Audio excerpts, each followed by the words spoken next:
বিশ্বনবী বললেন 104টা আসমানি কিতাবের মধ্যে তাওরাতের মধ্যেও এত দামি সূরা নাই, ইনজিলের মধ্যেও এত দামি সূরা নাই, জাবুরের মধ্যেও এত দামি সূরা নাই, সুহুফে ইব্রাহিম ও মুসার মধ্যেও এত দামি সূরা নাই।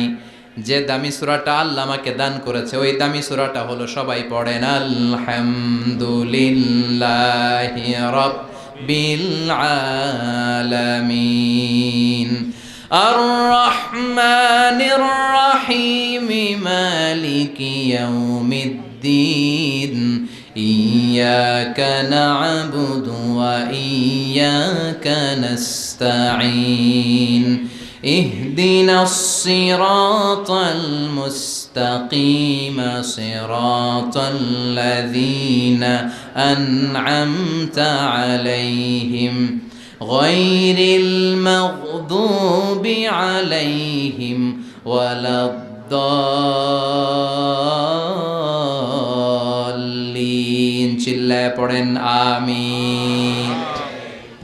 এই সূরাটা এত দামি সূরা, এই সূরার মতো সূরা কোনো আসমানি কিতাবের মধ্যে আল্লাহ নাজিল করে নাই।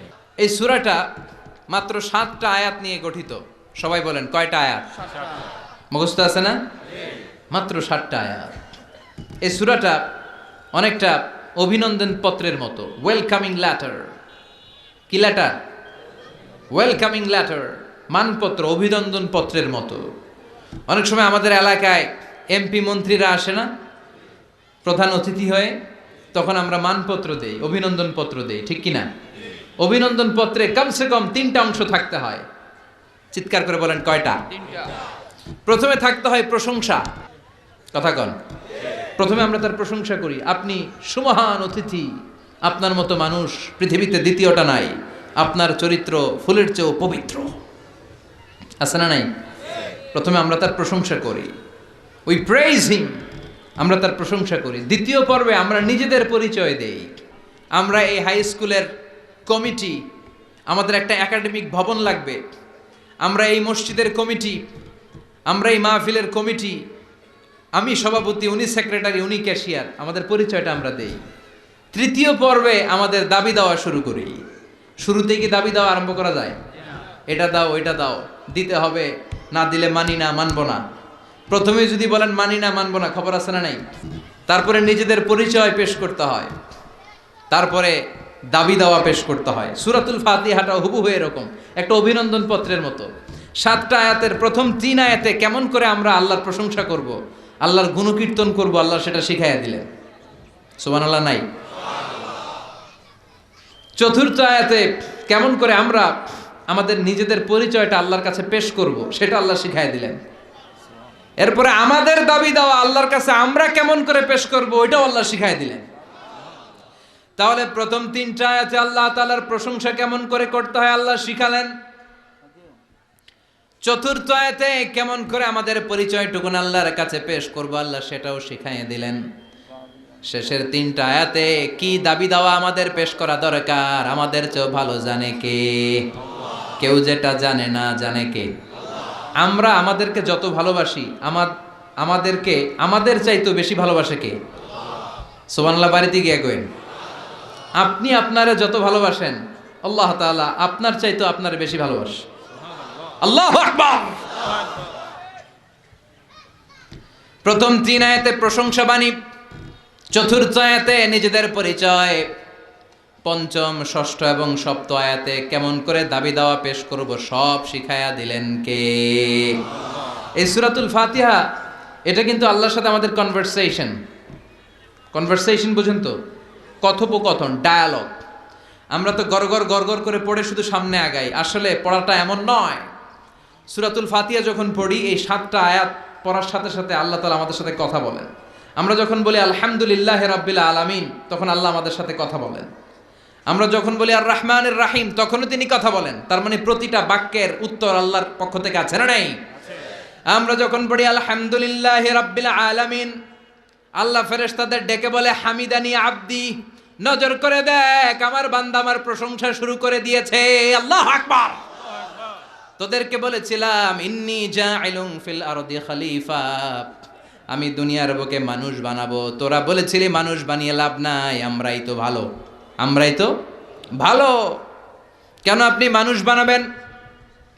মানুষ দুনিয়াতে মারামারি করবে, কাটাকাটি করবে, রক্তপাত করবে, কিলাকিলি করবে, হরতাল দিবে। হরতাল আছে না নাই? কিলাকিলি আছে না নাই? গদিলে টানাটানি আছে না নাই?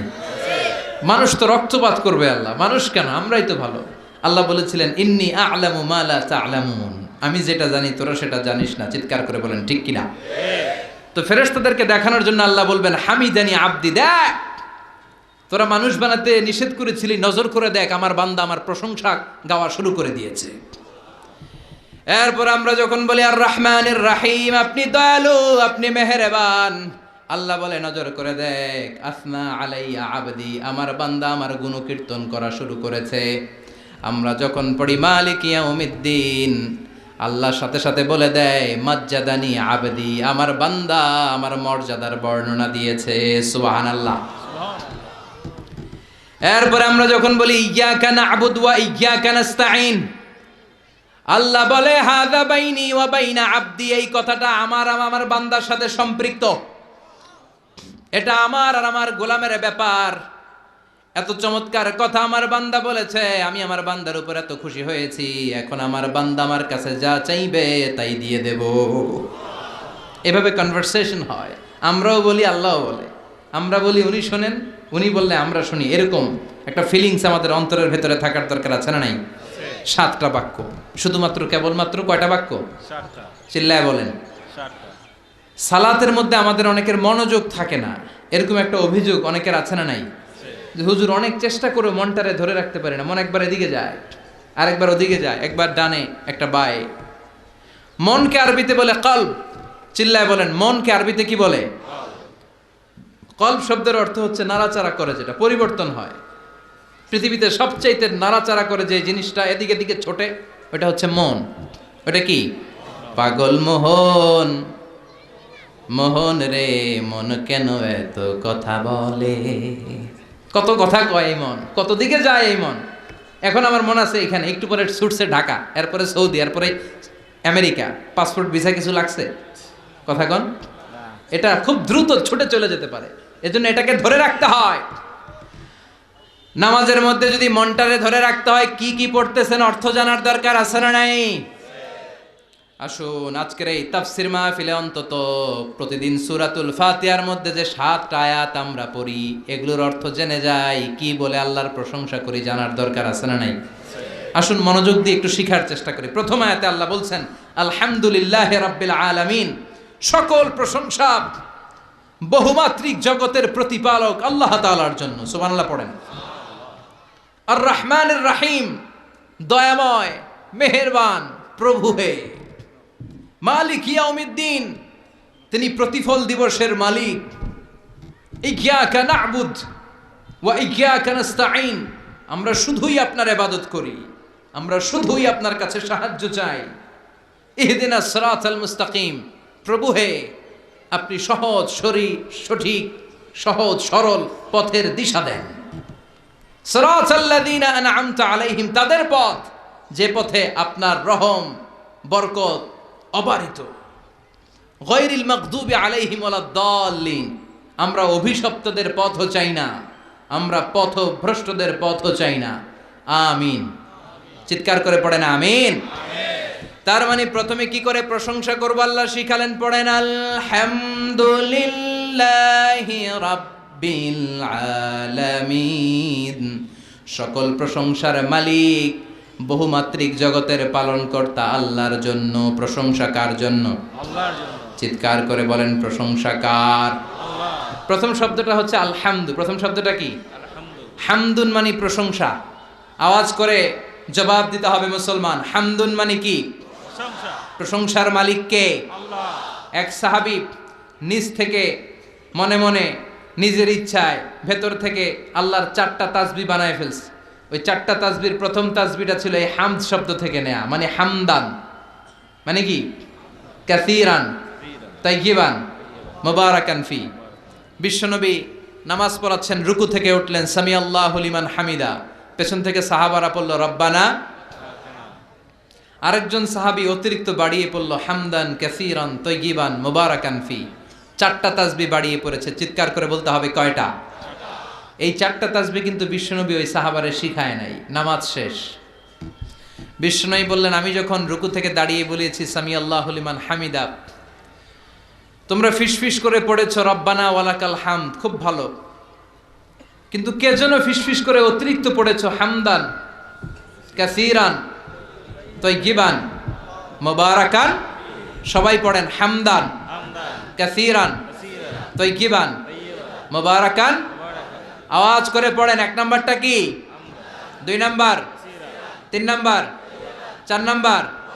আবার বলেন। বিশ্বনবী বললেন, এই 4টা তাসবিহ যে তুমি পড়ছো কই পাইছো? মিন আইনা ওয়াজাত্তা হাযিহি তাসবিহাত, এই তাসবিহগুলো কই পেয়েছো? আমি তো শিখাই নাই। কে পড়েছো এই তাসবিহটা? দাঁড়াও। কেউ দাঁড়ায় না, ডানে বায়ে সামনে পেছনে কেউ দাঁড়ায় না। বিশ্বনবী অভয় দিলেন, বললেন, আমি কিছু বলবো না, কে পড়েছো দাঁড়াও। এক সাহাবী দাঁড়িয়ে বলল, ইয়া রাসূলুল্লাহ, আমি পড়েছি, আমাকে মাফ করে দেন। সুবহানাল্লাহ পড়ে। বিশ্বনবী বললেন, কেন পড়লি? আমি তো শিখাই নাই। সাহাবী বলে, নবী, আল্লাহর প্রশংসা আমার কম কম করলে ভালো লাগে না, আমার করতে মন চায় বেশি বেশি, এজন্য আমি বানাইছি এটা। আমি কি করছি? বানিয়েছি। I fabricated from my own, আমি আমার থেকে বানিয়েছি। ও নবী, আপনি তো শিখান নাই, আবু বকরও শিখায় নাই, ওমরে ফারুকও শিখায় নাই, দুনিয়ার কেউ এই 4টা তাসবিহ আমারে শিখায় নাই। আমি আমার নিজ থেকেই 4টা তাসবিহ বাড়িয়েছি, কারণ কম কম তাসবিহ পড়লে আমার পোষায় না, পড়তে হয় বেশি বেশি। বিশ্বনবী বললেন, সাহাবী, ভয় পাস নে, চিন্তা করিস নে, তুই যে 4টা তাসবিহ অতিরিক্ত বানিয়ে পড়েছিস, তোর এই 4টা তাসবিহতে যে সওয়াব হয়েছে, এই সওয়াবগুলোকে নিয়ে বিদউ ওয়া সালাসুনা মালাইকা, 30-এরও বেশি ফেরেশতা এই 4টা তাসবিহর সওয়াবটা 30 জনেরও বেশি ফেরেশতা কে কার আগে আল্লাহর আরশে পৌঁছে দিবে, এটা নিয়ে ফেরেশতারা আকাশে প্রতিযোগিতা করছিল। এজন্য সবসময় প্রশংসা করতে হবে একজনের। চিৎকার করে বলেন, তিনি কে? আল্লাহ। আজীবন যদি প্রশংসা করি, আল্লাহর প্রশংসা করে শেষ করা যাবে? কথা বলেন, আরো জোরে বলেন।